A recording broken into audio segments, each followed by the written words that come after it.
Assalamualaikum warahmatullahi wabarakatuh. Kami dari kelompok 6 akan mempresentasikan makalah kami. Sebelum itu, kami memperkenalkan anggota kelompok kami sendiri. Di antaranya yang pertama, saya sendiri, Muhammad Farhan. Yang kedua yaitu saudari Nurul Julia Badriah. Yang ketiga yaitu saudara Novi. Yang keempat yaitu saudara Muhammad Romi Rifadli. Yang terakhir, yang kelima yaitu saudara Muhammad Firmansyah. Langsung saja. Oke, makalah kami yang berjudul Paduan Praktis Menulis Paragraf yang Efektif. Paragraf efektif adalah kumpulan kalimat yang tersusun secara runtut, sistematis, dan terpadu, sehingga membentuk satu kesatuan yang utuh. Paragraf terdiri dari kalimat pembuka, kalimat inti, dan kalimat penutup yang saling berkaitan untuk menyampaikan satu ide pokok. Dalam penulisannya, paragraf ditandai dengan baris baru dan tidak boleh membahas materi yang berseberangan dengan fokus utama. Paragraf juga merupakan bagian dari suatu bab dalam karangan yang membantu membedakan awal dan akhir suatu ide. Yang ke-B yaitu kegunaan paragraf. Paragraf bukan berkaitan dengan segi keindahan karangan itu, tetapi pembagian per paragraf ini memiliki beberapa kegunaan. Diantaranya yang pertama, sebagai penampung fragmen, ide pokok atau gagasan pokok keseluruhan paragraf. Yang kedua, untuk memudahkan pembaca memahami jalan pikiran penulisannya. Yang ketiga, penanda bahwa pikiran baru dimulai. Yang keempat, alat bagi pengarang untuk mengembangkan jalan pikiran secara sistematis. Yang terakhir yaitu dalam rangka keseluruhan karangan, paragraf dapat berguna bagi pengantar, transisi, dan penutup. Assalamualaikum warahmatullahi wabarakatuh. Melanjutkan ke pembahasan sebelumnya. Yang C, komponen sintaksis paragraf. Yang pertama, topik atau tema. Pokok pikiran atau gagasan utama yang harus jelas dan spesifik. Topik ini harus jelas dan spesifik agar pembaca dapat memahami isi paragraf dengan mudah. Yang kedua, kalimat utama. Kalimat utama mengandung pikiran utama dan dapat ditempatkan di awal, akhir, atau awal dan akhir paragraf. Jenis-jenisnya adalah deduktif, kalimat utama di awal paragraf. Yang kedua, induktif, kalimat utama di akhir paragraf. Yang ketiga, variatif, yaitu kalimat utama di awal dan akhir paragraf. Dan yang keempat, deskriptif atau naratif, yaitu kalimat utama tersebar di seluruh paragraf. Dan yang ketiga yaitu kalimat penjelas, kalimat yang berfungsi sebagai penjelas dari gagasan utama. Kalimat penjelas harus jelas dan spesifik agar pembaca dapat memahami isi paragraf dengan mudah. Dan yang keempat adalah kalimat simpulan, pernyataan yang dianggap sebagai tropoisi pada kalimat yang disampaikan. Ciri-cirinya yaitu menggunakan bahasa sederhana, singkat, dan jelas. Dan kedua, pesan utama dapat dengan mudah disampaikan pembaca. Yang ketiga, berisi inti dari sari tulisan. Yang keempat, berisikan fakta yang jelas dan tidak terbelit-belit. Yang keempat, menggunakan kaidah bahasa Indonesia yang baik dan benar. Lanjut yang D yaitu konjungsi antar paragraf. Yang pertama, fungsi konjungsi antar paragraf, yaitu menghubungkan makna-makna yang disampaikan antar paragraf, menghubungkan dua paragraf yang berkaitan satu dengan lainnya, mempermudah pembaca memahami pesan yang disampaikan di setiap paragraf, membentuk alur cerita yang saling tersambung, memberi petunjuk dari sisi mana saja pembaca harus memahami cerita agar terurut. Yang kedua, macam-macam konjungsi antar paragraf. Macam-macam konjungsi itu antara lain menyatakan adanya tambahan. Contohnya di samping itu tambahan lagi. Yang nomor dua, menyatakan adanya pertentangan. Contohnya bagaimanapun juga sebaliknya selain itu. Yang ketiga, menyatakan suatu perbandingan. Contohnya yaitu sebagaimana dan sama halnya. Seterusnya yaitu menyatakan akibat atau hasil. Contohnya jadi, oleh, karena itu. Selanjutnya, menyatakan tujuan. Untuk itu, dengan maksud itu. Selanjutnya menyatakan intensifikasi, contohnya pada intinya ringkasnya. Selanjutnya menyatakan adanya waktu, sementara itu dan kemudian. Selanjutnya menyatakan tempat, contohnya disinilah berdampingan dengan. Cukup sekian. Wassalamualaikum warahmatullahi wabarakatuh. Paragraf yang baik. Yang pertama, kepaduan paragraf. Langkah-langkah yang harus kita tempuh adalah adanya kemampuan untuk merangkai kalimat sehingga berkaitan satu sama lain, sehingga logis dan serasi. Lalu gunakanlah kata penghubung yang dapat membuat kalimat saling berkaitan. Terdapat dua jenis kata penghubung, yaitu penghubung intra-kalimat dan kata penghubung antar kalimat. Intra-kalimat yaitu kata yang menghubungkan anak kalimat dengan induk kalimat. Contohnya karena, sehingga, tetapi, dan sebagai berikut. Sedangkan antar kalimat yaitu kata yang menghubungkan kalimat yang satu dengan kalimat yang lainnya. Contohnya oleh karena itu, jadi, kemudian, dan sebagainya. Contohnya seperti remaja mempunyai banyak potensi untuk dikembangkan. Remaja terkadang tidak menyadari bahwa ia memiliki banyak kelebihan yang bisa digali dan diberdayakan guna menyongsong masa depan. Yang kedua, kesatuan paragraf. Syarat yang kedua adalah kesatuan paragraf. Yang dimaksud kesatuan adalah tiap paragraf hanya mengandung satu pokok pikiran yang diwujudkan dalam kalimat utama. Kalimat utama yang diletakkan di awal paragraf biasa kita disebut dengan paragraf deduktif. Sedangkan kalimat utama yang diletakkan di akhir paragraf bisa kita disebut dengan paragraf induktif. Contoh paragraf deduktif. PBB menetapkan 12 Agustus sebagai Hari Remaja Internasional. Pencetus gagasan ini ialah para menteri sedunia yang menangani masalah remaja di Portugal pada tahun 1998. Contoh paragraf induktif. Kalau ditanya rencana masa depan, banyak remaja menjawab asal-asalan. Mereka tidak punya greget dalam menatap masa depan. Mereka sebagai air. Yang ketiga, kelengkapan paragraf. Sebuah paragraf dikatakan lengkap apabila di dalamnya terdapat kalimat-kalimat penjelas secara lengkap untuk menunjuk pokok pikiran atau kalimat berupa rincian, keterangan, contoh, dan lain-lain. Pola pengembangan paragraf. Pengembangan paragraf yang baik selalu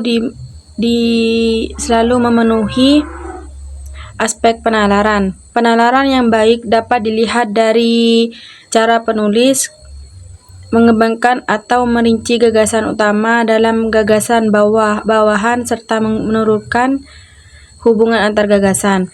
Gagasan utama bisa tampak jelas jika penulis mengembangkan dengan menggunakan cara atau metode perincian, contoh, atau ilustri. Yang ke G yaitu metode pengembangan paragraf. Berikut ini adalah beberapa metode pengembangan paragraf, yaitu yang pertama, pengembangan paragraf klimaks dan anti klimaks. Pengembangan paragraf klimaks berarti menyusun alinea dari gagasan bawah yang paling rendah kedudukannya, kemudian berangsur-angsur ke gagasan lain sampai pada gagasan yang tertinggi kedudukannya, atau ketinggiannya. Pengembangan paragraf anti klimaks yaitu pengembangan paragraf kebaikan dari pengembangan klimaks. Pikiran utama, bentuk traktor mengalami perkembangan dari zaman ke zaman. Pikiran penjelasan, traktor yang dijalankan dengan uap sama dengan traktor dengan roda, rantai, traktor buatan Ford, traktor buatan Jepang. Paragraf, bentuk traktor mengalami perkembangan dari zaman ke zaman, sering dengan kemajuan teknologi yang dicapai umat manusia pada waktu mesin uap baru jaya-jayanya. Ada traktor yang dijalankan dengan mesin uap pada waktu tank menjadi pusat perhatian orang. Traktor pun ikut-ikutan diberi model seperti tank. Keturunan traktor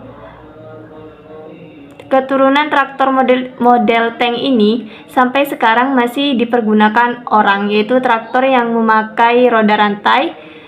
Traktor semacam ini adalah hasil perusahaan Caterpillar. Di samping Caterpillar, Ford juga tidak ketinggalan dalam pembuatan traktor dan alat-alat pertanian lainnya. Jepang pun tidak mau kalah bersaing dalam bidang ini. Produk Jepang yang khas di Indonesia terkenal dengan nama padi traktor, yang bentuknya sudah mengalami perubahan dari model-model sebelumnya. Yang kedua yaitu pengembangan paragraf sudut pandang. Contohnya itu urutan waktu. Paragraf dikembangkan berdasarkan kronologis waktunya. Contoh, Putri tidak hanya berpikir, ia juga berdiskusi dengan guru dan teman-temannya. Selanjutnya, ia memiliki masalah kondisi tanah sekitar jalan tol. Akhirnya, Putri ini berhasil menjadi peserta lomba karya ilmiah dan menjadi pemenang harapan. Urutan ruang, yaitu paragraf dikembangkan dari ruang yang terdekat, kemudian secara berurutan digambarkan ruang di depan, di samping, di belakang, dan seterusnya. Contoh, jika Anda memasuki pekarangan bangunan kuno, Anda akan berada pada jalan berlantai batu hitam di kiri dan kanan jalan terdapat lumbung padi, atapnya berbentuk seperti tanduk dan beratapan ijo. Terus ke dalam Anda akan sampai pada bangunan utama. 3 yaitu perkembangan paragraf, perbandingan, dan pertentangan. Paragraf bisa dikembangkan dengan cara membandingkan atau mempertentangkan dua hal. Yang dibandingkan adalah dua hal yang sama tingkatnya, dan kedua hal itu memang mempunyai persamaan dan perbedaan. Contoh, Ferisha adalah anak yang berumur 9 tahun, mempunyai rambut lurus, berkulit agak gelap dan bermata sipit. Badannya ramping dan suaranya serak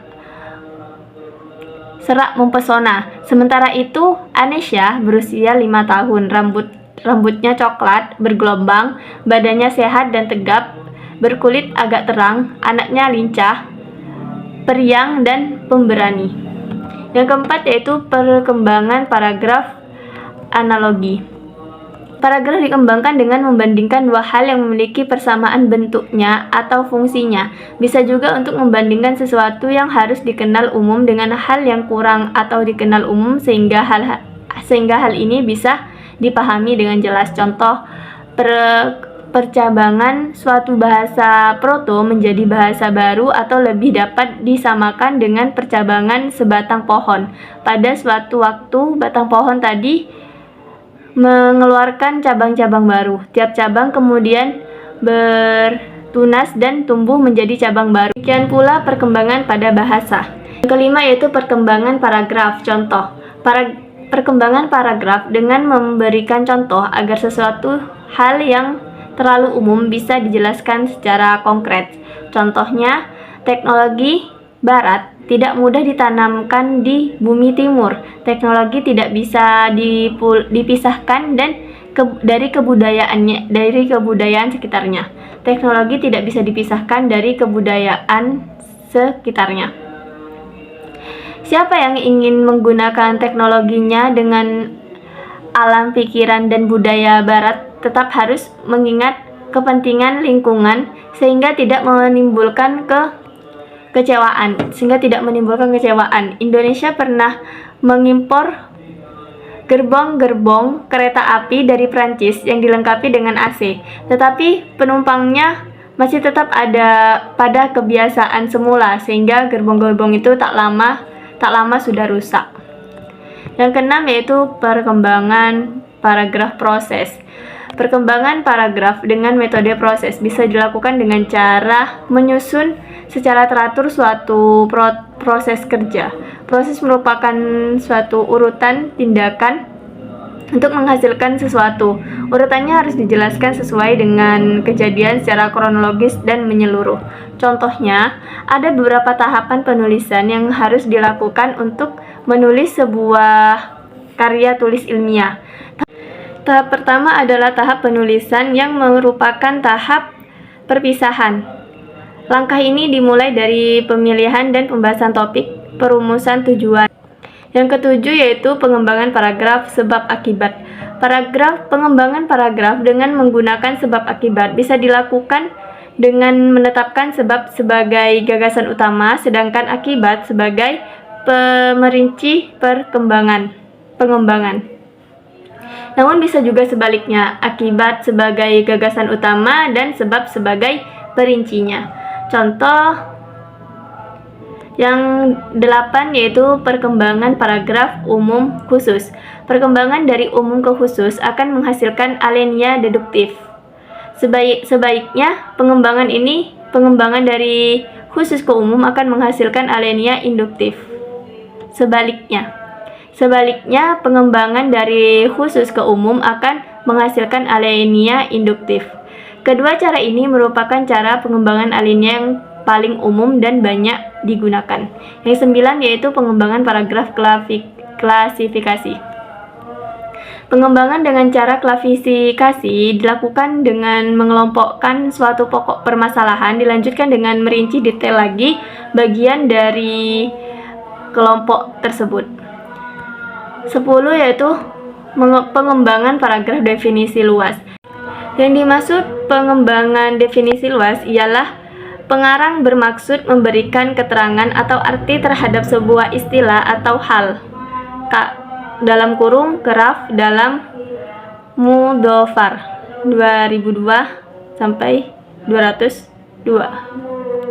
Yang terakhir yaitu kesimpulan bahwa paragraf merupakan kumpulan sebuah kalimat yang disusun secara runtut dan terperinci sehingga terbentuklah sebuah susunan yang dikenal dengan satu istilah yaitu paragraf. Suatu paragraf dikatakan baik apabila mencakup 3 aspek yaitu kepaduan, kesatuan, dan kelengkapan. Sedangkan kepaduan paragraf itu adalah adanya kaitan dalam rangkaian kalimat yang logis dan serasi. Ada beberapa macam yang dilihat berdasarkan isinya, tujuan, dan letak kalimat utama. Paragraf berdasarkan isi dibedakan menjadi eksposisi, argumentasi, deskripsi, persuasi, dan narasi. Paragraf berdasarkan sifat dan tujuannya adalah paragraf pembuka, paragraf penghubung, dan paragraf penutup. Sedangkan paragraf berdasarkan letak kalimat utama meliputi paragraf deduktif, induktif, dan paragraf campuran. Pengembangan paragraf. Metode pengembangan paragraf itu antara lain pengembangan paragraf kalimat dan anti kalimat, pengembangan paragraf sudut pandang, pengembangan paragraf perbandingan dan pertentangan, dan terakhir pengembangan paragraf klasifikasi. Yang B, saran. Dalam membuat suatu tulisan khususnya adalah karya ilmiah, paragraf efektif sangat perlu digunakan. Oleh sebab itu, pemahaman mengenai paragraf sangat diperlukan agar dalam penulisan karya ilmiah tidak terjadi kesalahan, sehingga akan menghasilkan karya ilmiah yang bermutu baik dalam segi maupun struktur penyusunan, terutama dalam menggunakan kata dan penulisannya agar dapat menjadi paragraf yang efektif. Sekian dari kami. Wassalamualaikum warahmatullahi wabarakatuh.